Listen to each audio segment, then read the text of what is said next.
знаете, является результатом сотрудничества кыргызской стороны Европейского Союза и реализуется через ОНПО и Институт Больцмана. То есть это такой многолетний хороший проект.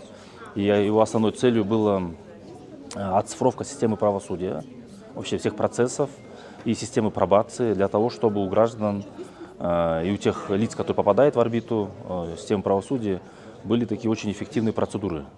И результаты именно в сфере цифрового развития всех процессов, уголовного процесса или системы правосудия очень хорошие.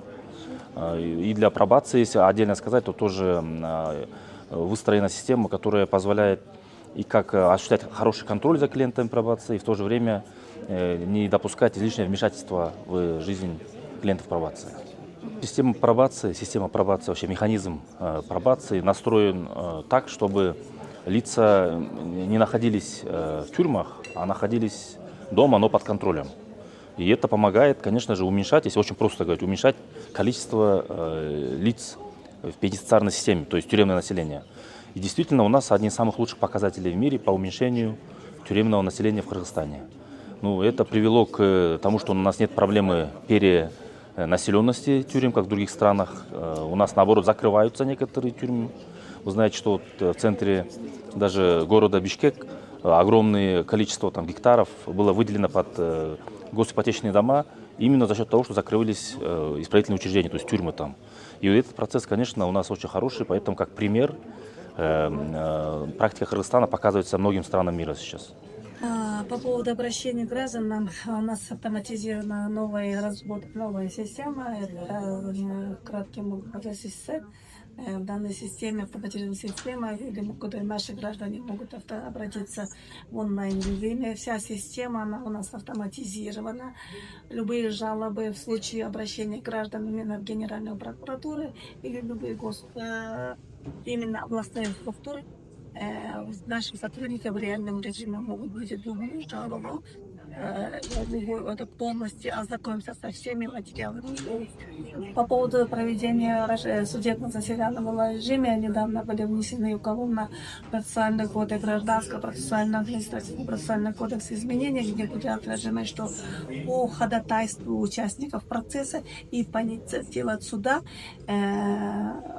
судебные заседания возможно организовать в онлайн-режиме. Конечно, с учетом того, что это там же и имеется права граждан, по этой причине учтены были права граждан, права участников в случае только согласия участников процесса. И кроме того, если судом будет инициировано, если суд вынесет постановление о рассмотрении данного судебного заседания в онлайн-режиме, такие возможности уже предусмотрены в Уголовно-процессуальном кодексе, в соответствии с требованием кодекса. Уже наши коллеги на судебной системе готовы в настоящее время показать все судебные заседания в онлайн-режиме с учетом, конечно, требований всех процессуальных норм. А по поводу цифровизации, именно хочу остановиться только именно правоохранительного органов прокуратуры. У нас вся система именно автоматизирована именно с приема граждан, с регистрацией жалоб, заявлений. Кроме того, нами Генеральной прокуратурой разработаны единые реестры преступлений, единые реестры правонарушений. Это говорит о том, что каждая жалоба в автоматизированном виде будет зарегистрирована и расследована в автоматизированной системе. Кроме того, наша система интегрирована с другими госорганами. Это говорит о том, что в реальном режиме за короткий срок любая жалоба или следователь имеет право направлять свои жалобы. Это другие органы, а именно экспертизу могут одновременно направлять свои ходатайства. Кроме того, нами сейчас идет интеграция, хотим интегрировать с адвокатской конторой ГУЮПа в данное время. Но я не могу сказать, вся система интегрирована или цифровизирована. Как нам всем известно, сама цифровизация без конца требует изменений. И по этой причине сейчас мы новые шаги, именно с подписанием этой 4-й фазы, 2-й фазы, мы будем нацелены работать именно на повышение искусственного интеллекта.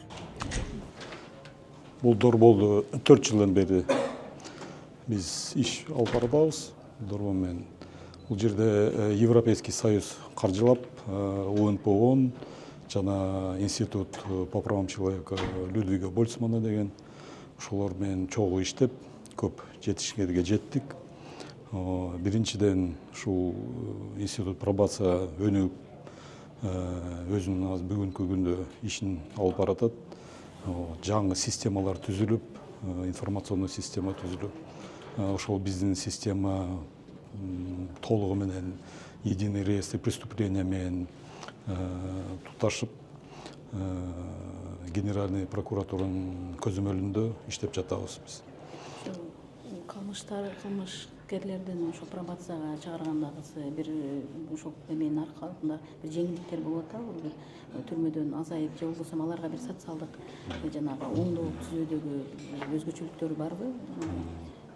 Ошо эң негизги ошол сот реформа боюнча бир моундай направлениясы бул адамдын санын азайтуу, абактагы отурган адамдардын ошол альтернативдик чараларды колдонуу.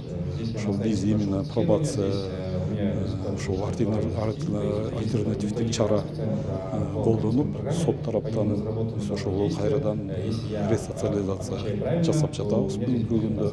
Ошол биздин жетишкендик бүгүнкү күндө 20%ке азайган абактагы отурган адамдар. Ал кишилерге, соттолгон кишилерге мүмкүнчүлүк берилет. Кайрадан өзүнүн чөйрөсүндө, өзүнүн үй бүлө менен кайрадан социалдаштырууга. Ошондой эле процент рецидивдин пайызы, то есть кайра жасаган кылмыштар боюнча бизде эң төмөн 1%ке жетпеген процент. Пробациядагы адамдардын бир айырмачылыгын өзгөргөндөрүн байкадыңыздарбы? Байкалып атабы ошол 4 жыл мезгилде? Бизде психологдор иштеп атат, ошо психологдор оценка рисков жасап, кандай бизге биринчи кандай абалда келген, кийин 3 жылдык пробациядан кийин чыгып атканда уже ал жумушта иштеген киши болот, семья менен, үй бүлөсү менен жакшы мамиледе, бүт ошо өзүнүн чөйрөсү менен жакшы мүнөздүүлүк, ошол жакшы результаттар болуп атат. Пробацияга чыккан кишилердин көзөмөлү кандай эмеде жүргүзүлүп атат негизи көзөмөлдө? Бул сот чечимде бүт жазылат.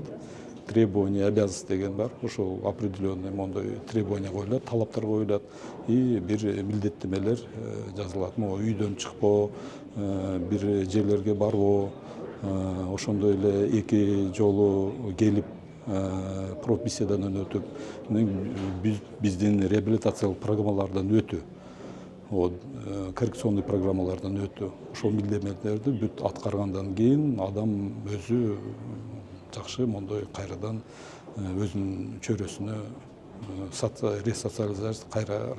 ресоциализация болушу мүмкүн. И можно, пожалуйста, закончить вопрос на русском языке? Вот сказали, что департамент пробации в Кыргызстане был создан в 2019 году. Расскажите, пожалуйста, что за это время было проделано, какие реформы в системе правосудия были сделаны? За 7 лет образования, с момента образования Института пробации, мы выполнили одну из таких ключевых направлений, одну из задач – это применение альтернативных мер наказаний. То есть это, соответственно, снижение тюремного населения. Поэтому в этом направлении нам очень помогли наши международные партнеры. Финансируемый проект «Правосудие для всех» со стороны Европейского Союза и реализуемый ОНП ООН, и также с Институтом по правам человека, это Людвига Больцмана. Мы достигли, таких результатов, как мы создали систему, информационную систему по исполнению наказаний, не связанных с лишением свободы.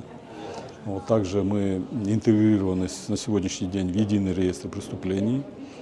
Все это, контролируется ежедневно со стороны Генеральной прокуратуры.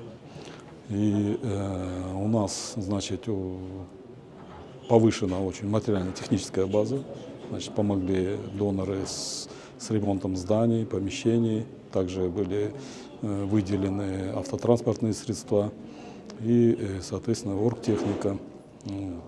В общем, наше сотрудничество в рамках проекта «Правосудие для всех» достигло своих очень таких высоких результатов. И на сегодняшний день, в принципе, первая фаза она закончилась. И вот мы как бы приветствуем сегодняшнее подписание второй фазы, в которой мы будем больше упор делать на цифровизацию. Вот еще пробацию называют альтернативой лишения свободы. Вот что входит в этот список? Какие виды наказаний, преступлений относятся к этому?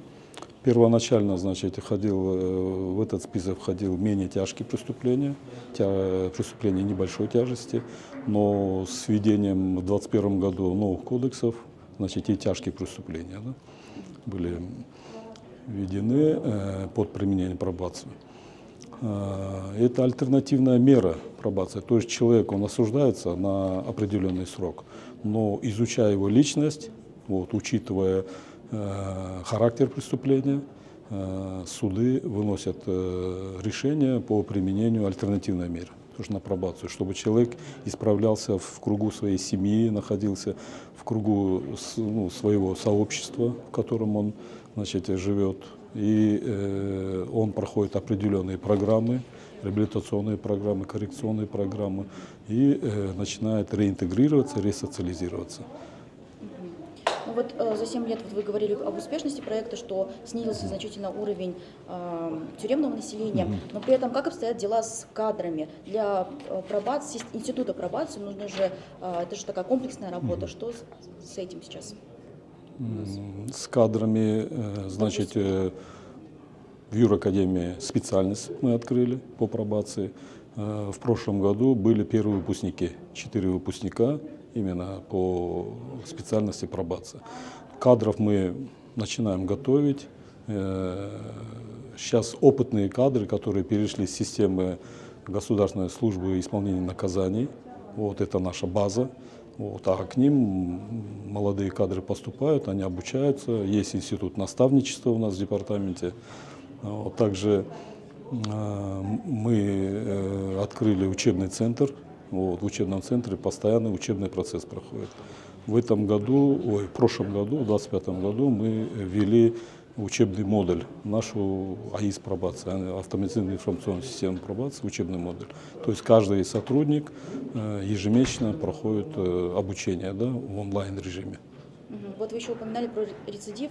А что скажете по этому поводу еще? Рецидив по международным стандартам, рецидив по альтернативным мерам наказания до 7%. Да? У нас на сегодняшний день около 1%.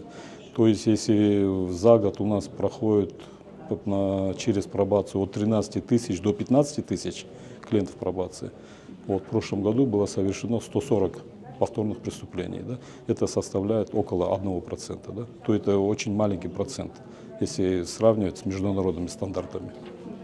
И вот если сравнивать успешность проекта с как раз-таки опытом международных стран, то как вы оцениваете вот Кыргызстан, вот этап? Ну, мы 2 года назад получили очень высокую оценку при отчете на площадке центра ООН в Вене, в Австрии. Вот, мы выступали, делились своим опытом и получили высокую оценку, потому что многие международные институты по правам человека, да, оценили нашу работу, наши показатели, и, в принципе, они дали высокую оценку нам. Спасибо. Калматов Данияр Алпаизович, директор департамента пробации при Министерстве юстиции Кыргызской Республики.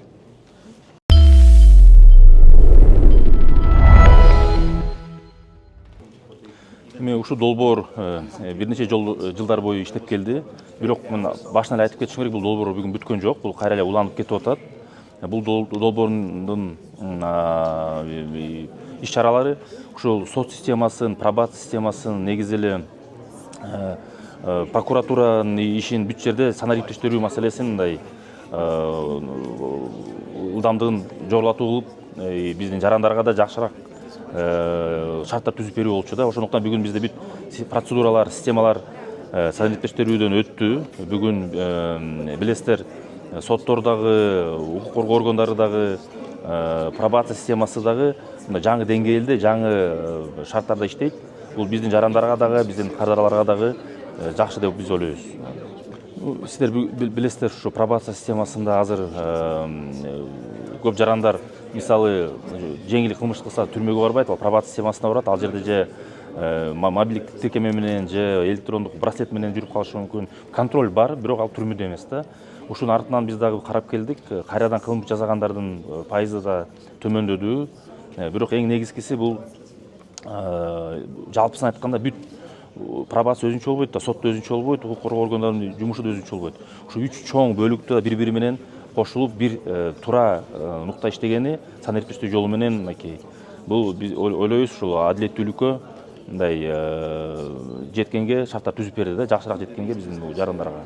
Анткени кагаз менен иштегенде же ар бир бөлүк бири-биринен бөлүнүп турганда бул жаман болчу. Ошондуктан ушул проект аркылуу Кыргыз өкмөтү дагы бүт НПаларды өзгөртүп, ушу укук коргоо процесстеринде, уголовный процессте соттордун иштеринде жана соттон кийин болгон түрмө же пробация системага тиешелүү эрежелер баардыгы жаңы форматта болуп калды азыр.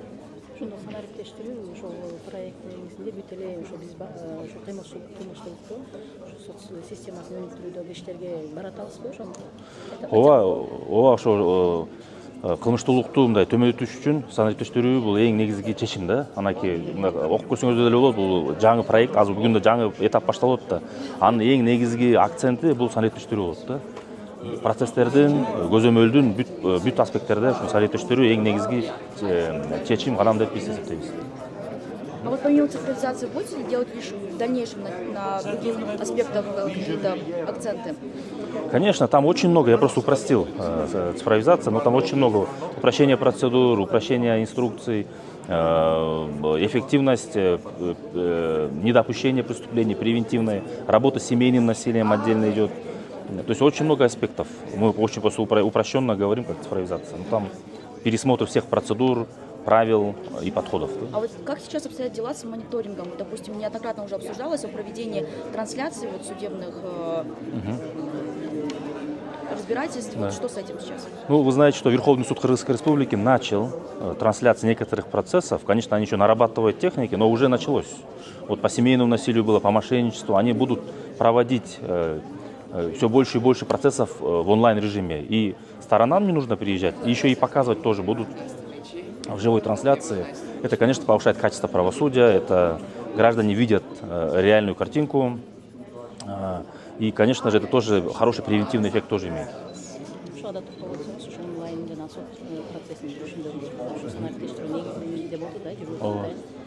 Эми чындап эле азыр билесиздер, кээ бир сот отурумдары онлайн көрсөтүлүп баштады. Бул жогорку сот тарабынан мындай мен туура кадам деп эсептейбиз. Ами алар туура процесстерди тандап, туура жолдо көзөтүп турса, бул жарандарыбызга да маалымат берүү жагынан жакшы болот. Анан сотко катышкандар тараптардын дагы укуктарын коргоо жагынан да жакшы кадам деп биз эсептейбиз. Рахмат. Указдын негизинде укуктук статистика Кыргыз Республикасынын башкы прокуратурасына өткөрүлүп берилген. Ошол 2019-жылдан берки бүгүнкү күнгө чейин санариптештирүү укук коргоо органдарынын бардык блоктук санариптештирүү боюнча бизге тапшырылганына байланыштуу ошол эле учурда ушул Евросоюздун жардамы менен Евросоюздун кандай деңгээлде бизге жардамы техникалык жана эксперттик консультациялык жардамынын негизинде биздин Кыргыз Республикасынын башкы прокуратурасы тарабынан ошондой эле Кыргыз Республикасынын башкы прокуратурасына тийиштүү укук мамлекеттик мекемесинин IT командасынын активдүү иштешинин кесепетинде кылмыштардын бирдиктүү реестри, укук бузуулардын бирдиктүү реестри, автоматташтырылган системалары түзүлүп, азыркы күндө ийгиликтүү иштеп жатат. Ал бир эле күндүк биздин эмгек, бир эле күндүк жумуш эмес. Биз сөзсүз түрдө эл аралык биздин эл аралык атайын өкүлдөрдүн, эл аралык мамлекеттердин бардык ушул цифровизациялоо боюнча, автоматташтыруу боюнча алардын иш жүргүзгөн иштери менен таанышып, ошонун гана жардамы менен биз азыркы учурда толугу менен кылмыштардын бирдиктүү реестри деген бул эгер силерге жөнөкөй тил менен айтканда, эгер жаран ички иштер органына арыз менен келип катталат, ошол учурдан баштап кылмыш иштин толук тергелишин автоматтык түрдө автоматташтырылды. Азыркы учурда эч кандай баягыдай жазы жүзүндө, кагаз түрүндө талаптардын баары жокко чыгарылган. Азыр жаран келип, болгону бланкка түзүп, кол коюп гана берет, калгандын баардыгы автоматтык түрдө кылмыштардын бирдиктүү реестр системасына катталат дагы кийинки тергөөчүгө, аларды тергеген органдарга, көзөмөл кылган прокурор органдардын бардыгы өзүлөрүнүн кабинетинде отуруп гана баардык ишти көзөмөл кылат прокурор тарабынан, ал эми тергөөчү органдар тарабынан баардык материалдарды автоматтык түрдө кабыл алып, компьютердин отурган ишке бөлмөсүндө компьютер аркылуу эле баардык иштерди жүргүзгөнгө толук мүмкүнчүлүктөр берилди. Мындан сырткары муну менен гана чектелип калбастан ошол эле учурда эксперттерди дайындоо, бул дагы абдан көп көйгөйлөр жаратып келген. Сөзсүз түрдө экспертизага барып, көптөгөн очередтерди күтүп, баягы бюрократиялык системаларды өтчү, анын баардыгы жоюлду. Азыркы учурда соттук медициналык экспертизаны дайындоодо дагы тергөөчү тарабынан өзүнүн кабинетинде, иш бөлмөсүндө гана токтомду чыгарып, ал токтомду эксперттик комиссияга автоматтык түрдө жиберилет. Ошол эле учурда тергөөчү ал кайсы экспертте, кайсы күнү даяр болгондугун толук материалдарды билип, өзүнүн иш бөлмөсүндө толугу менен маалымат алат дагы автоматтык түрдө ага эксперттин корутундусу келип түшөт.